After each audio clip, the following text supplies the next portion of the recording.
Daniel Padilla isusubsob ang sarili dahil sa pag-ibig niya kay Catherine Bernardo. Sadyang tahimik lamang ang aktor dahil nga hindi niya alam kung papaano niya malulutas ang mga suliranin na kanyang pinagdadaanan sa kanyang pagmamahal para kay Queen Catherine Bernardo.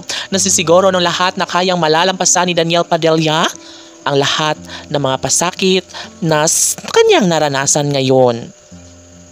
Sa pagkakataong ito ay hindi na kaya pang itigil ni DJ ang kanyang tunay na damdamin sapagkat nakalaan na sa kanyang puso at tanging si Catherine Bernardo lamang ang kanyang pakaiibigin sa habang panahon.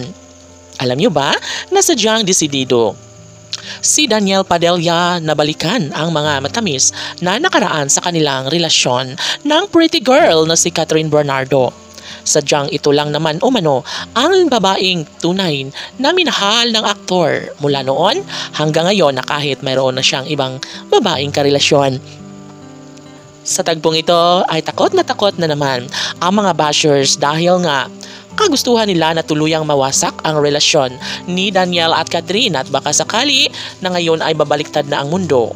At baka mabigo ang mga bashers na sa kanilang pag-aakala ay wala ng pag-asa pa na maging maisakatuparan ang kanilang mga pangako na baka magbalik si Daniel Padilla sa pagmamahal na kanyang kagustuhang maranasan hanggang sa pagtanda. Ang pag-ibig niya kay Catherine Bernardo. Siyempre lahat ay pupwede na mangyayari, lahat ay maaaring maisakatuparan lalo na't porsigido, desidido ang nag-iisang Daniel Padilla. Siguro, wala nang ibang mahihiling pa ang tunay na mga tagahanga ng Katniel Love Team. Dahil ito lang naman ang tanging pinangarap ni Daniel na sana'y magkaroon ng magandang pangyayari sa kanilang pag-iibigan ni Queen Catherine.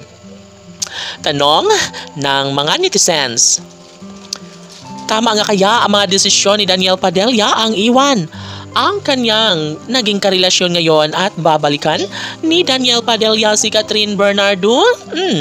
Well, napakahirap talaga na isa walang bahala lamang ang lahat ni Daniel.